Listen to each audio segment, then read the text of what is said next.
Hi everyone, I hope you all are doing really well at your places. Myself Anjali Kotnala, and the topic which I have decided for the day is tell me something about your strength and weakness.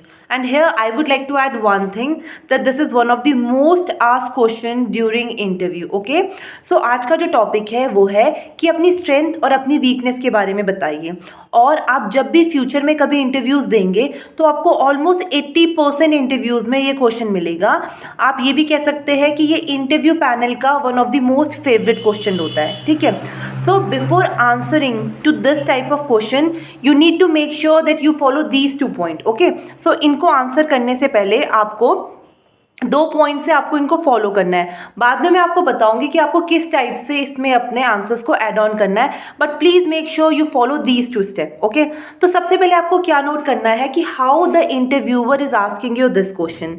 Interviewer ने आपसे question को कैसे पूछा है। या तो वो आपसे इंडिविजुअली पूछ सकता है कि अपनी स्ट्रेंथ बताइए और अपनी वीकनेस बताइए, और वो क्या कर सकता है, वो दोनों को मर्ज कर सकता है और एक क्वेश्चन बना सकता है। तो अगर वो आपको इंडिविजुअली पूछेगा तब तो आप उसे बता सकते हैं। अगर स्ट्रेंथ पूछ रहा है तो you need to go with your strength, और अगर वीकनेस पूछ रहा है तो you need to answer your weakness. But if in case ये क्वेश्चन आपका असेंबल होके आ गया, असेंबल का मतलब होता है जुड़ के आ गया, मीन्स दोनों चीज एक ही क्वेश्चन में आ गई, तो आप लोगों को क्या करना है, स्टार्ट विद योर स्ट्रेंथ। पहले आप इसमें अपनी स्ट्रेंथ बताएंगे, फिर आप इसमें अपनी वीकनेस बताएंगे। क्यों? क्योंकि अगर स्ट्रेंथ बताएंगे तो स्ट्रेंथ एक किस्म से शो करेगा कि आपके अंदर एक पॉजिटिविटी है, एक पॉजिटिव वाइब्स आती है। पहले अगर हम गुड थिंग्स की तरफ जाएंगे। ओके, ये तो आपका पहला पॉइंट हो गया। और आपका दूसरा पॉइंट क्या है, देखिए हम लोगों के अंदर हज़ारों स्ट्रेंथ है, हज़ारों वीकनेस है, और we are aware by our strength and weakness, ठीक है। लेकिन आपको मेक श्योर करना है कि ड्यूरिंग इंटरव्यू आप केवल उन्हीं स्ट्रेंथ को बताइए, उन्हीं वीकनेस को बताइए जो आपके वहाँ पे जाके पॉइंट्स में एड ऑन करेंगी। ऐसी स्ट्रेंथ या फिर ऐसी वीकनेस मत बता देना जो एक बैरियर बन जाएगी आपके इंटरव्यू में, ठीक है। So first we are dealing with what are your strength, how to answer this question. Okay, तो सबसे पहले तो आपको क्या करना है, जो आपकी डेजिग्नेशन है, जो आपकी पोस्ट है, आप जिसके लिए इंटरव्यू देने जा रहे हैं, तो उसके लिए आप जेडी तो पढ़ेंगे। JD is a kind of job description, ठीक है। आप किसी भी सेक्टर में चले जाइए, गवर्नमेंट हो, प्राइवेट हो, ठीक है। आप मेडिकल सेक्टर में चले जाइए, आप टेक्निकल सेक्टर में चले जाइए, आप फैशन इंडस्ट्री में चले जाइए, इररिस्पेक्टिव ऑफ एनी सेक्टर आपको जॉब डिस्क्रिप्शन मिलेगा, ठीक है। तो अब आपको क्या करना है, जॉब डिस्क्रिप्शन में देखना है कि वहाँ पे कौन कौन से स्किल्स को मांगा गया है, ठीक है। तो सबसे पहले the most important thing is that जो भी उसमें स्किल्स मांगी गई है, आपको उन स्किल्स के अकॉर्डिंग क्या करना है, अपनी स्ट्रेंथ्स वहाँ पे शो करनी है। फॉर एग्जांपल अगर आप किसी इंजीनियरिंग पोस्ट के इंटरव्यू के लिए जा रहे हैं, ठीक है, तो इंजीनियरिंग पोस्ट में क्या होता है, आप फ्रेशर हो, आप चाहे एक्सपीरियंस्ड हो, तो वहाँ पे क्या मांगा जाएगा, वहाँ पे आपसे आज की रीसेंट टेक्नोलॉजी मांगी जाएगी। सपोज डेटा एनालिस्ट हो गया या फिर प्रोग्रामर हो गया, तो अगर कोई प्रोग्रामर है तो he or she need to know the technology, they need to know the language. तो आपको वहाँ पे क्या मेंशन करना है कि मेरी स्किल्स में क्या है, I have an excel in these language, जो भी आपकी वहाँ पे लैंग्वेज आएंगी, सी आ गई, पाइथन आ गई, जावा आ गई, आपको ये बोलना है।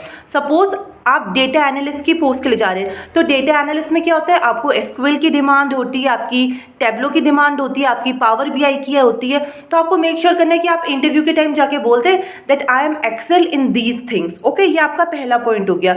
तो वहाँ पे आप अपनी तो आप अपनी टेक्निकल स्किल बता दीजिए, आप जिस भी फील्ड के लिए जा रहे हैं अपने जेडी से निकाल के। उसके बाद कुछ ऐसी आ जाती है जो आप हर जगह मर्ज कर सकते हैं, मतलब इररिस्पेक्टिव ऑफ योर डोमेन, आपका डोमेन क्या है, आपका फील्ड क्या है, आपको क्या करना है, आपको ये चीज़ डालनी है। आप डाल सकते हो टीम मैनेजमेंट, ठीक है। जो ये टीम मैनेजमेंट होता है ये बहुत ही इंपॉर्टेंट पॉइंट होता है, ठीक है। ये हर पोस्ट में मांगा जाता है। क्यों? क्योंकि आपको जहाँ भी आप लोग काम करते हो वहाँ पे एक टीम के अंडर ही करते हो, तो team management is one of the most important strength. और मैं तो आप लोगों को बोलूँगी कि आपको इस चीज़ को अपने अंदर इनहेरिट भी करना है, that you should have this ability of team management. Okay, so after team management आपकी जो सेकंड एड ऑन क्वालिटी है वो है टाइम मैनेजमेंट। टाइम मैनेजमेंट भी एक बहुत इंपॉर्टेंट फैक्टर है, आपको ये भी एड ऑन करना है। Next one is consistency. मेरे अंदर कंसिस्टेंसी है, consistency is a very important factor, आपको ये भी ऐड ऑन करना है। फोर्थ वन इज डेडिकेशन, ठीक है। तो अपनी स्किल्स के बाद आप इन सब चीज़ों को वहाँ पे डाल दीजिए।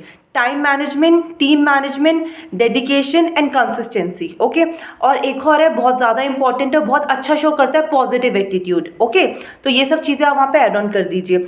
और मैं आप लोगों को एक और चीज़ भी बोलूँगी कि आप लोग क्या कर सकते हैं, जो आपकी रियल लाइफ है ना, आप इनसे एक एक एग्जाम्पल को कोट करके भी जा सकते हैं। जैसे टाइम मैनेजमेंट हो गया या फिर टीम मैनेजमेंट हो गया, तो आपने अपनी रियल लाइफ में कब इस चीज़ को फॉलो किया है, मतलब कब आपने ऐसा कोई सिनेरियो आया है जहाँ पे अपनी टीम मैनेजमेंट को दिखाया है। ठीक है, अगर आप एक्सपीरियंस है तो आप अपनी पुरानी ऑर्गेनाइजेशन से इस चीज़ को बता सकते हैं। But if in case you are fresher, तो आप लोग क्या कर सकते हैं, अपने कॉलेज टाइम पे, अपने घर में आपने कभी तो टीम मैनेजमेंट किया होगा, तो आप उस एग्जाम्पल को यहाँ पे कोट कर सकते हो। तो प्लीज़ मेक श्योर आप अपनी रियल लाइफ से एक एक एग्जाम्पल को यहाँ पे पहले से ही प्रिपेयर करके जाएं। ठीक है, so now moving with the weakness. So सबसे पहले तो यही चीज़ है कि आप ऐसी कोई वीकनेस मत बताना जो वहाँ पे बैरियर आ जाएगी। ठीक है, अपनी कोई ऐसी चीज़ मत बताना जो आपके स्किल को वहाँ पे डिक्रीज कर देगी, डिक्लाइन वे में ले आएंगी। ठीक है, तो सबसे पहले आपको वीकनेस में क्या बताना है, आपको ऐसी चीज़ बतानी है जो आपकी वीकनेस अभी है but you are working to improve it, लेकिन आप उस पर काम कर रहे हो उसको इम्प्रूव करने के लिए। तो पहले आप बोल दीजिए, I have little bit of phobia in public speaking. I have, ठीक है, little bit of phobia in public speaking but right now I am working on it. ठीक है, मेरे में है एक फोबिया, फोबिया का मतलब होता है फेयर, डर, किसमें, इन पब्लिक स्पीकिंग में, लेकिन right now I am working on it, लेकिन मैं भी इस पर काम कर रहा हूँ। तो अगर इंटरव्यू आपसे पूछता है can you please quote example, तो आप उसे बताओ, नहीं पूछता तो आपको ज़्यादा नहीं बोलना, कम वर्ड्स में अपनी बात को आगे बताना है। ठीक है, और आप इसमें ऐसे बता सकते हो कि मैं क्या था, पहले मैं पब्लिक स्पीकिंग नहीं करता था but right now I use to participate and not only participate, I am an active participant in the discussion among my family member as well as among my friend। ठीक है, अपने family member के साथ जो भी discussion होता है मैं उसमें भी पार्टिसिपेट करता हूँ, और प्लस मेरे फ्रेंड्स के साथ होता है मैं उसमें भी करता हूँ। ठीक है, और एक और आप वीकनेस बता सकते हैं, that earlier I use to work on minor detailing which use to extend the deadline. Okay, कि पहले मैं क्या करता था, कुछ लोगों की आदत होती है डिटेलिंग में काम करना, तो उसके वजह से क्या होता था कि मैं क्या करता था, डेडलाइन से एक्सटेंड कर देता था टाइम को। ठीक है, और कभी भी किसी भी आप जगह जाओ, डेडलाइन बहुत इंपॉर्टेंट फैक्टर होता है। ठीक है, तो अगर कोई आपको पूछता है कि अब आपने क्या किया उस चीज़ से ओवरकम करने के लिए, तो आप ये बोल सकते हो कि अब मैं क्या करता हूँ, मैं पहले इंपॉर्टेंट चीज़ों को वाइंड अप कर देता हूँ, उसके बाद जो टाइम के अकॉर्डिंग होता है उसके अकॉर्डिंग मैं अपनी जो स्मॉल माइनर चीज़ें होती है तब उसमें ध्यान देता हूँ। ठीक है, so that's all for the day. If you have any doubt, any query, you can reach me via comment section और you can shoot your question in my mail ID. I will just add it in the description box. Okay, so bye, have a nice day.